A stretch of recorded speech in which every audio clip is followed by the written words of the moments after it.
자아의 틀 깨기라는 말씀 전하겠습니다. 제가 질문 하나 하겠습니다. 대답해 보십시오. 우리 인생에서 제일 깨기 힘든 게 뭘까요?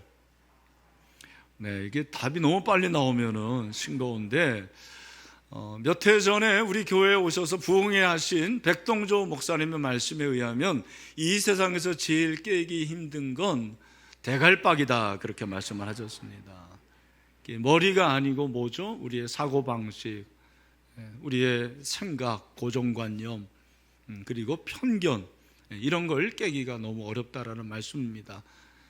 저는 좀 다르게 해석을 하는데, 자아가 깨지는 게 쉬운 거 아닙니다. 자아라는 거 너무너무 깨기 힘든 것이죠. 스스로 자자의 나자, 에고라는 것입니다. 여러분, 아이가 3살, 4살만 돼도 자아가 생깁니다. 엄마 말을 안 들으려고 해요. 그리고 이 아이가 중학생이 되면 엄마를 맘먹으려고 합니다. 그리고 대들어요. 그런 아이를 키운 우리 어머니들 대단하십니다. 여러분, 우리의 자아라는 것은 굉장히 단단합니다. 깨기 어려운 거예요. 이 자아의 틀이 있어요. 이 자아의 틀을 우리가 보통 세계관이라 그렇게 얘기를 하죠. 자아의 틀. 내가 사물을 보고 듣고 생각하는 데는 다 자기만의 틀이 있는 거예요. 여러분도 틀이 있고 저도 틀이 있습니다. 그걸 누가 건드리면은 싫어하고, 그리고 간섭받기를 싫어합니다. 세계관을 깨기가 너무 어려운 것입니다. 오늘 설교 제목이 자아의 틀 깨기인데, 다른 말로 하면 나의 세계관 깨기, 이렇게 해석할 수가 있습니다. 여러분, 우리의 세계관은 굉장히 오랫동안 형성된 거예요. 그죠? 하루아침에 된 게 아닙니다. 내가 나이가 40이면 40년 동안 세계관이 길들여져 있는 것입니다. 그리고 여러분이 60이다 70이다 그러면 세계관이 더 단단해요. 나이가 들수록 세계관 깨기 어렵습니다. 세계관은 가정과 교육과 경험과, 특별히 우리 같은 경우는 종교적인 배경을 하고 있습니다. 이 세계관은 일상에서 나타나는 거예요. 일상에서 우리의 세계관이 드러나게 됩니다. 저는 목회를 하는 목회자로서 어떻게 우리가 바뀔 수가 있느냐, 물론 예수님을 만나면 바뀌게 되는 줄 믿습니다. 예수님을 만나면 바뀌는 것은 무엇을 말합니까? 그것은 예수님이 내 세계관을 깨트리는 거예요. 그 세계관을 만져주시는 거죠. 그래서 주님이 원하시는 세계관으로 바뀌어지는 거죠. 저는 오늘 저와 여러분에게 이런 은혜가 있게 되기를 축원합니다. 신앙은 나의 세계관을 바꾸는 거예요. 내 세계관이 깨지는 것입니다. 성경적인 기준이 있어야 돼요. 오늘 여러분 스스로, 오늘 현장에서 예배를 드리든 또 비대면으로 예배를 드리든 한번 스스로 생각해 보세요. 나는 성경적인 세계관을 가지고 있는가? 내 자아의 틀이 이게 성경적인가? 어떻게 알 수 있습니까? 2가지 질문을 드리겠습니다. 첫 번째, 따라합시다. 내 삶의 주인이 하나님이신가? 하나님의 주권을 여러분들이 질문하셔야 됩니다. 여러분, 삶의 주인이 누굽니까? 너무너무 중요한 질문입니다. 내가 누구인지도 알아야 되지만 과연 나의 주인이 누구인가를 알아야 되는 거죠. 저는 세계관의 시작이 되는 말씀이 창세기 1장 1절이라고 생각을 합니다. 잘하는 말씀 다 같이 시작. 태초에 하나님이 천지를 창조하시니라. 아멘. 정말 제가 진심으로 물을 테니까 여러분 진심으로 답해 주십시오. 이 말씀이 믿어지십니까?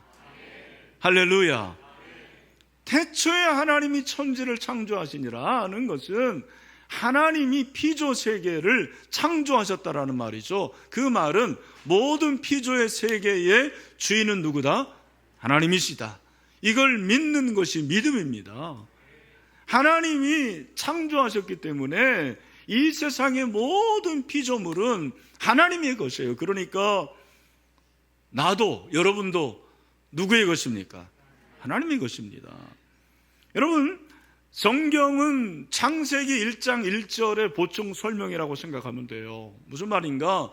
구약이라는 것은 바로 이스라엘 백성들이 하나님이 창조주라는 사실을 잊어버리고 하나님이 주인 삼는 그런 삶이 아니고 자꾸 다른 우상을 주인으로 섬기는 거죠. 바알을 주인으로 섬기고 아세라를 주인으로 섬기는 거예요. 하나님께서 선지자를 보내셔서 너희들 그거 범죄다, 우상 숭배다, 회개해라. 바로 그것이 구약이에요. 회개하지 않으니까 멸망했잖아요. 여러분도 마찬가지입니다. 여러분 회개하고 하나님을 주인으로 섬기시기 바랍니다. 신약은 뭐예요? 창세기 1장 1절 말씀, 바로 하나님이 창조하셨는데 그 창조하신 피조물들이 하나님의 창조 질서를 깨는 거예요. 창조 질서를 어긋나게 합니다. 그래서 하나님이 이제는 하나밖에 없는 아들 예수 그리스도를 이 세상에 보내십니다. 그가 십자가에 죽으십니다. 그래서 저와 여러분을 구원해 주셨습니다. 이게 신약이에요. 그러니까 신구약은 창세기 1장 1절에 보충 설명이에요. 창세기 1장 1절이 믿어져야 됩니다. 저는 우리 신일교회 모든 성도들이 이 말씀을 믿으시기를 바랍니다. 하나님이 천지를 창조하시는데 제일 심혈을 기울여서 만든 작품이 뭐예요? 저입니다. 여러분입니다. 아유, 목사님 뭐 저 같은 별볼일 없는 사람은 아닙니다.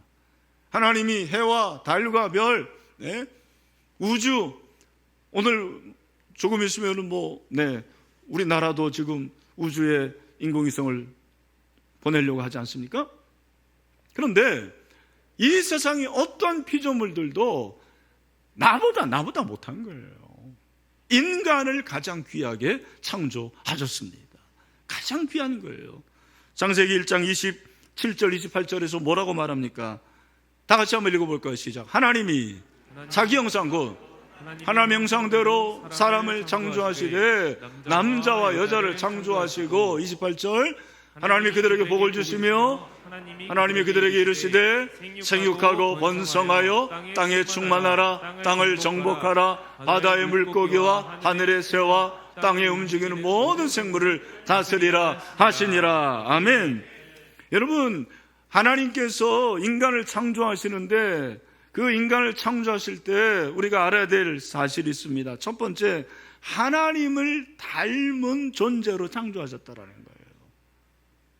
그렇다고 해서 하나님이 이건희 목사처럼 닮았다고 생각하면 안 돼요. 하나님은 저처럼 그렇게 눈썹이 검은 분이 아닙니다. 하나님은 이런 사람의 모양이 아니고 형상이라는 것은 성품이에요. 성품. 뭐라고요? 성품. 하나님의 성품이 무엇입니까? 의와 진리와 거룩함. 모든 인간은 불의보다는 의를 추구하게 됐어요. 그리고 거룩을 추구하고 진리를 추구합니다. 그리고 하나님이 사랑이시기 때문에 모든 인간은 사랑을 원하는 거예요. 아무리 돈이 많더라도, 물론 돈 많으면 좋은데 사랑이 없는 돈이라는 것은 처음에는 괜찮은 것 같은데 그 돈이 결국에는 그 사람을 망가뜨리게 해요. 하나님의 형상을 따라서 하나님이 창조하셨어요. 여러분, 저와 여러분이 존귀한 존재입니다. 나를 볼 때 여러분 스스로 그렇게 생각하세요. 나는 존귀한 하나님의 자녀다.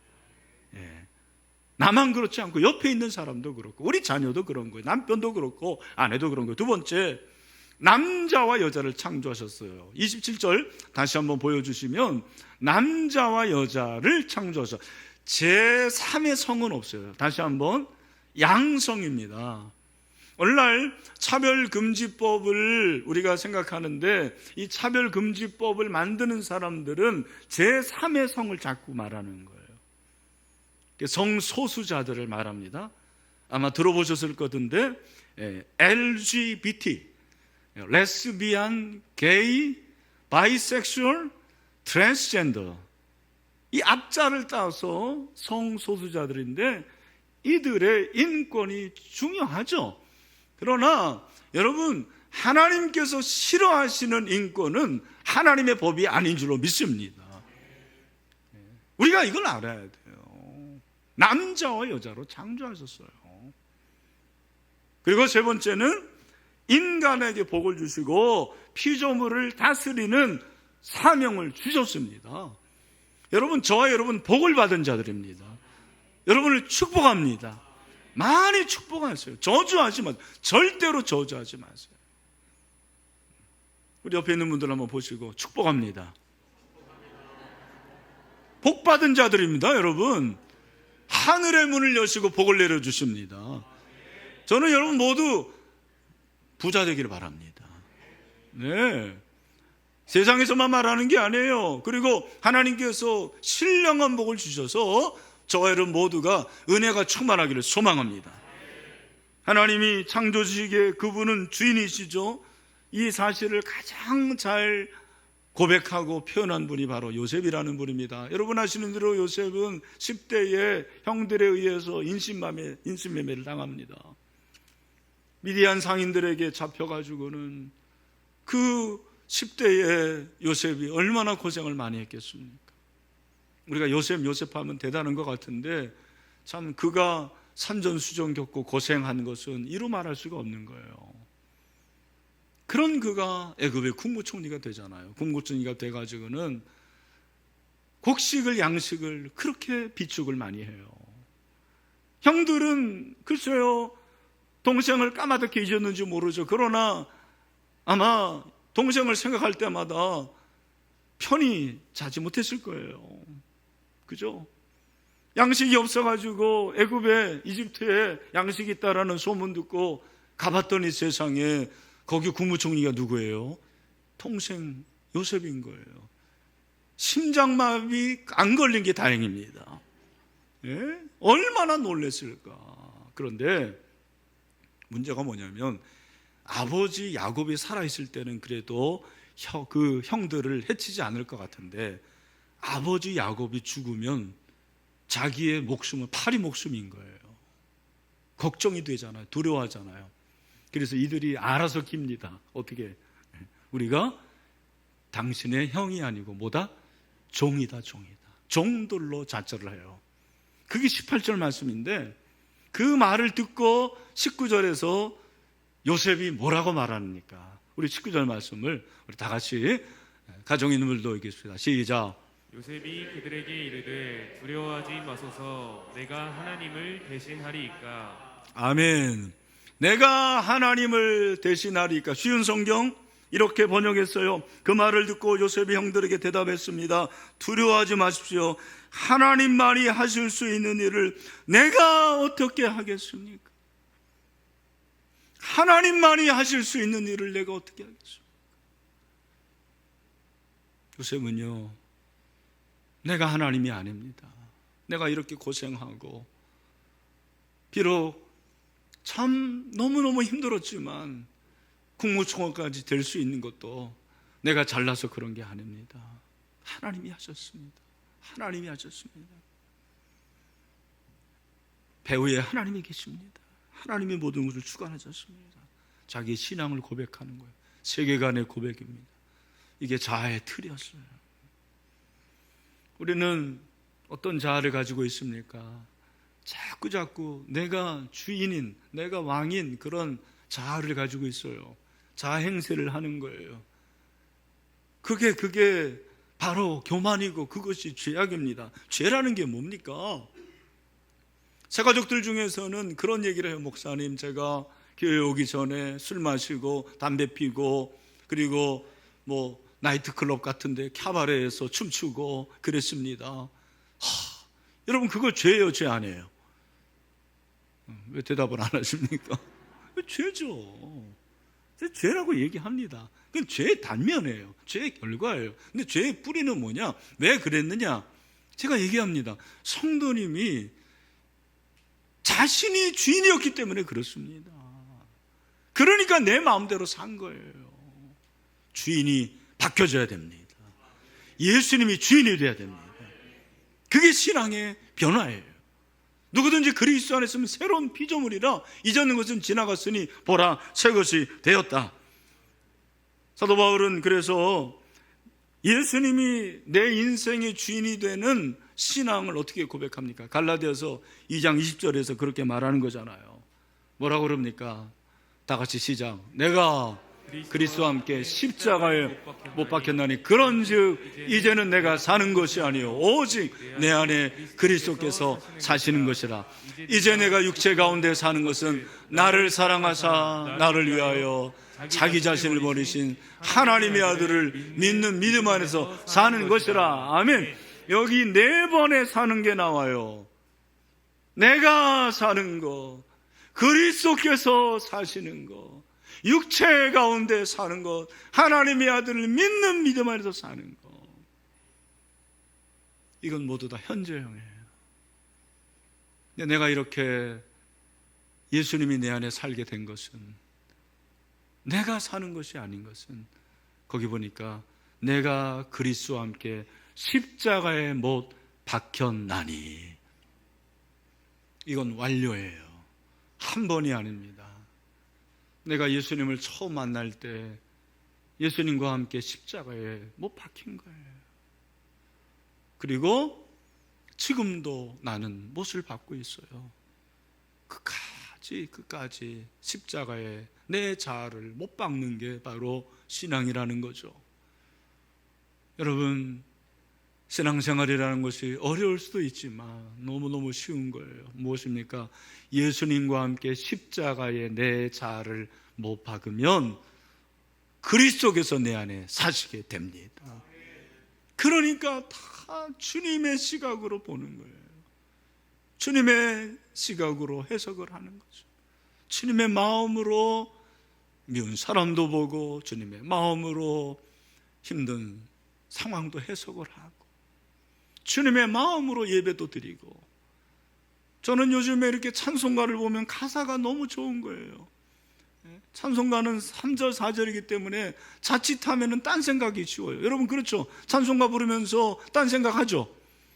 네. 찬송가 가사 하나가 너무너무 귀한 거예요. 예수님이 내 안에 사십니다. 주님이 내 인생의 주인이십니다. 그래서 우리 로마서 14장 8절에 고백을 하게 되는 것입니다. 어떤 고백입니까? 우리 다 같이 크게 시작. 우리가 살아도 주를 위하여 살고 죽어도 주를 위하여 죽나니 그러므로 사나 죽으나 우리가 주의 것이로다. 아멘. 이 말씀 이렇게 말할 수가 있습니다. 이건희가 살아도 주를 위하여 살고 죽어도 주를 위하여 죽나니 그러므로 사나 죽으나 이건희는 주의 것이로다. 아멘. 여러분, 이 우리 대신에 여러분의 이름을 한번 적용을 해보세요. 그렇게 한번 불러보세요. 이건희라고 하면 안 됩니다. 나는 알아서 할 테니까 여러분의 이름을 부르세요. 다 같이 시작. 이건희가 살아도 주를 위하여 살고 죽어도 주를 위하여 살나니 그러므로 사나 죽으나 주의 것이로다. 아멘. 이런 은혜가 있게 되기를 축원합니다. 그러니까 내가 자의 틀이 깨진다라는 것은 자아를 십자가에 못 박고 주님이 주인이 되시는 거죠. 그런 인생이 되시기를 축원합니다. 두 번째 질문입니다. 나는, 따라합시다. 나는 하나님의 청지기인가? 인간의 청지기적 사명에 대한 질문입니다. 요셉의 고백에서 알 수 있는 것이 있습니다. 요셉은요, 다 할 수 있는 사람이었어요. 진짜 애굽의 왕 바로 밑에니까 못할 게 뭐가 있습니까? 그런 힘이 있었고 권력이 있었고 돈이 있었고 여러 모든 걸 할 수 있었습니다. 그러나 그는 그런 통치자의 모습으로 나오잖아요. 그는 청지기의 모습으로 나옵니다. 왜? 하나님을 경외하는 청지기의 모습을 그는 가지고 있었기 때문에 그렇습니다. 요셉은 언제나 청지기였어요. 청지기로 최선을 다했습니다. 아버지와 함께 살 때는 아버지의 심부름을 잘했습니다. 그가 보디발의 아내를 범하지 않았습니다. 그로 인해서 그는 감옥까지 갔어요. 그런데 보디발의 그 집에서 그는 가정총무로 최선을 다했습니다. 39장 4절 보니까 요셉이 그의 주인에게 은혜를 입어 섬김에 그가 요셉을 가정총무로 삼고 자기의 소유를 다 그의 손에 위탁했다고 했습니다. 그로 인해서 그는 쓰디쓴 괴로움을 당합니다. 감옥에 갑니다. 감옥에서도 총무 역할을 해요. 그죠? 39장 22절 간수장이 옥중 죄수를 다 요셉의 손에 맡김으로 그 재반 사물을 요셉이 처리하고. 요셉은 은사가 총무였습니다. 회장 한 번도 안 했어요. 그는 최고 통치자의 자리에 오르지 않았어요. 그러나 그 총무로서 최선을 다하는 거예요. 여러분, 가정 총무 잘하고 그리고 감옥 총무 잘하니까 나라의 총무로 만들어 주십니다. 국무총리가 됩니다. 창세기 41장 40절 41절 너는 내 집을 다스리라. 내 백성이 다 내 명령에 복종하리니 내가 너보다 높은 것은 내 왕자뿐이니라. 바로가 또 요셉에게 이르되 내가 너를 애굽 온 땅의 총리가 되게 하노라 하고. 여러분, 우리는 내 위에 있는 권위자들에 대해서 비난을 많이 합니다. 상사, 부모님, 대통령, 담임 목사, 목자. 왜 그래요? 내 자아 때문에 그렇습니다. 자아의 틀이 강한 거예요. 내 자아의 그 기준이 옳습니까, 여러분? 나는 옳다고 믿는 거예요. 왜 예수를 안 믿습니까? 내 자아가 너무 강해서 그런 거예요. 근데 여러분, 소망을 가지십시오. 자아가 강한 사람일수록 깨질 수가 있습니다. 하나님께서 그를 만져줄 줄로 믿습니다. 내 삶에 변화가 있는 거죠. 여러분, 청지기가 무엇입니까? 청지기라는 것은 명령을 받은 심부름꾼입니다. 명령받은 심부름꾼. 그 말은 주인이 있다라는 거예요. 하나님께서 저와 여러분에게 건강을 주셨습니다. 이 건강을 주신 것은, 이 건강은 하나님이 주신 것입니다. 우리는 청지기의 사명을 감당해서 건강을 잘 관리해야 돼요. 그러나 건강이 하나님이 되면 안 돼요. 오늘날 많은 사람들이 건강이 하나님이 되어버렸어요. 여러분의 자녀들 하나님이 여러분에게 주신 선물이죠. 부모는 청직입니다. 심부름하는 거예요. 자식이 하나님이 돼서는 안 됩니다. 자식이 주인이 되면 안 돼요. 그러나 오늘날 자식이 하나님이 되어버렸습니다. 하나님이 돈을 주신 거, 돈은 심부름이에요. 심부름을 많이 받은 사람도 있고 적게 받은 사람도 있습니다. 돈은 여러분, 하나님이 우리에게 주신 심부름이에요. 심부름. 그 돈의 주인이 하나님입니다. 돈이 주인이 돼서는 안 됩니다. 오늘 많은 사람들이 자아에 돈이 있는 거예요. 입만 열면 돈입니다. 돈 하는 거예요. 어떤 남편이 인터넷에서 좋은 글을 발견을 했습니다. 이 세상에서 중요한 세 가지 금, 첫 번째는 황금, 두 번째는 음식을 썩지 않게 하는 소금, 세 번째는 현재, 지금. 이 세 가지가 중요한 금이다. 은혜를 받았어요. 자기 부인에게, 아내에게 문자로 보냈습니다. 여보, 내가 인터넷에서 이 세상에서 중요한 세 가지 금을 알았는데 뭐라고요? 황금, 두 번째는 소금, 세 번째는 지금인데 당신은 어떻게 생각해? 그랬더니 바로 문자가 왔습니다. 이 세상에서 중요한 세 가지 금, 첫 번째 현금, 두 번째 지금, 세 번째 입금, 이렇게 왔어요. 남편이 참 기가 막혀요. 그래서 바로 또 보냈습니다. 이 세상에서 중요한 세 가지 금, 첫 번째 현금, 두 번째 째금, 세 번째 입금, 이렇게 말했다라는 거예요. 여러분, 돈이 이 세상 사람들의 주인입니다. 돈으로 꽉 차 있어요. 자본주의가 돈이 우상으로 생각하는데 그렇지 않습니다. 원래 자본주의는 프로테스탄트가 만든 거예요. 그죠? 이 자본주의의 정신이 뭐냐? 자본주의는 하나님 앞에서 최선을 다하는 거, 내게 주신 직업을 소명으로 알아서 헌신을 다하는 거, 그것이 자본주의의 정신입니다. 그래서 여러분 혹시 아실지 모르겠지만 켈빈은 사실은 프랑스 사람이에요. 프랑스는 구교가 강합니다. 그 가운데서 켈빈주의자들이 나왔는데 그들이 바로 위그노들이에요. 들어본 분이 있을 거예요. 위그노들이 신앙을 따라서 박해를 피해가지고 간 나라가 영국이에요. 그 영국에서 뭘 일으킵니까? 산업혁명을 일으키는데, 여러분이 아시는 대로 그들이 방적기를 만들어냈어요. 그 위근호들이 독일로 피난을 합니다. 그 독일에서 최선을 다해서 기계를 만들어냅니다. 그 기계를 만들어내는 가운데서 오늘날 우리가 알고 있는 벤츠나 BMW 같은 그런 훌륭한 엔진을 만들어냈다라는 거예요. 오늘 여기 직장인들 많습니다. 사업하시는 분들이 있습니다. 여러분이 자아의 틀을 깨는 게 뭐냐? 하나님을 주인으로 삼아서 여러분이 하고 있는 일, 이 일이 하나님이 내게 주신 청지기의 직이다라고 생각하시고 최선을 다하는 것이 자아의 틀을 깨는 거예요. 저는 여러분이 그런 사람이 되시길 축원합니다. 제 친구가 그래요. 이 목사, 내가 직장 생활하고 그리고 동호회 모임 가보니까 문제를 일으키는 사람들 중에 예수 믿는 사람, 교회 다니는 사람들이 너무 많은 것 같아. 그러는 거예요. 차라리 교회 다닌다는 말을 하지나 말지. 너무너무 가슴이 아팠어요.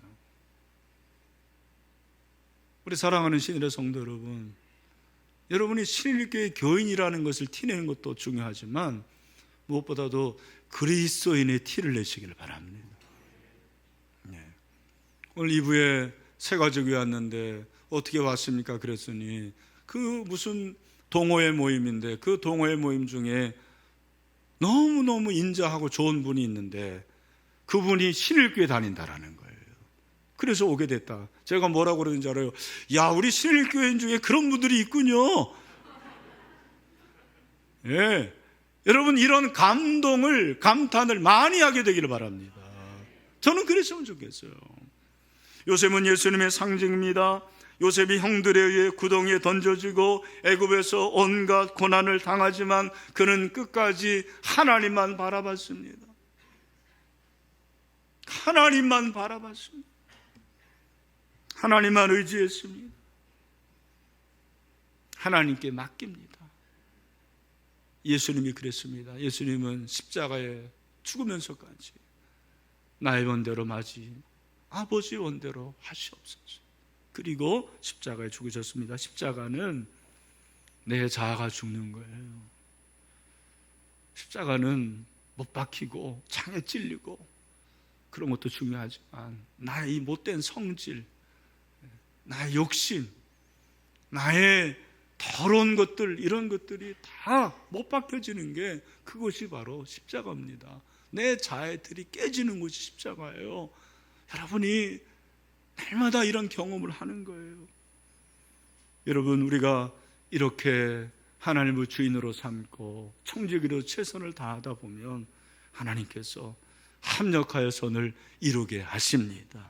20절 말씀이 그거 아닙니까? 뭐라고 그랬어요? 20절 말씀 다 같이 가정인분들도 크게 읽읍시다. 시작. 당신들은 나를 해하려 하였으나 하나님은 그것을 선으로 바꾸사 오늘과 같이 많은 백성의 생명을 구원하게 하시려 하셨나니. 아멘. 로마서 8장 28절이 생각이 나요. 우리가 알거니와 하나님을 사랑하는 자 곧 그의 뜻대로 부르심을 입은 자들에게는 모든 것이 합력하여 선을 이루느니라. 아멘. 여러분, 코로나19도 힘들지만 합력하여 선을 이루는 하나님의 은혜가 있더라고요. 이 은혜가 있게 되길 축원합니다. 네. 시선이라는 복음서가 여러분 아실 거예요. 모든 시선을 주님께 드리고. 김명선 전사님 작년 세종축 때 우리에게 왔습니다. 너무 젊은 날에 남편을 하나님이 데려가셨어요. 사별을 했습니다. 그런 가운데서 김명선 전사님이 찬송을 만들었습니다. 내 삶은 주의 것이라는 찬송인데 제가 가사를 한번 읽어드리겠습니다. 여기 나올 거예요. 주님 내 길을 잘 아시고 내 걸음 아시네. 어둠 속에서 빛을 내시는 그분을 믿네. 무엇으로 주를 섬길지 어디로 가야 할지 헤매이는 나를 아시고 길을 여시네. 내 삶은 주의 것, 내 삶은 주의 것. 온전한 신뢰를 주께 드리네. 보이지 않아도 믿음으로 걷네. 주 영광 바라보며 주만 따르네. 여러분, 이 고백이 저와 여러분의 고백이 되기를 소망합니다. 앞이 보이지 않고 무엇을 해야 될지, 어떻게 해야 될지, 어디로 가야 할지 알지 못하는 분들이 분명히 여기 있을 거예요. 하나님이 여러분을 위해서 길을 내십니다. 길을 내십니다. 함께 하십니다. 그 하나님을 신뢰하십시오. 그 하나님을 의지하십시오. 저는 말씀을 마무리하면서 우리의 자아의 틀은 내 힘으로 깨지는 게 아니에요. 사실은 내가 참선하고 수도하고 훈련하고 물론 필요할 수 있겠죠. 그러나 마지막으로 말씀을 드립니다. 성령으로 깨어지는 줄로 믿습니다. 성령을 받으시기를 바랍니다. 성령께서 여러분의 자아의 틀을 깨시고 새 영을 주시고 새 마음을 주셔서 새롭게 하시기를 소망합니다. 오늘 이 시간이 그런 시간 되시기를 원합니다. 우리 마지막으로 에스겔서 36장 26절 마무리 다 같이 시작. 또 새 영을 너희 속에 두고 새 마음을 너희에게 주되 너희 육신에서 굳은 마음을 제거하고 부드러운 마음을 줄 것이며 아멘. 자아의 틀이 깨지고 하나님을 섬기고 청지기를 사명을 감당하는 저와 여러분 되시기를 주님의 이름으로 축원합니다. 우리 다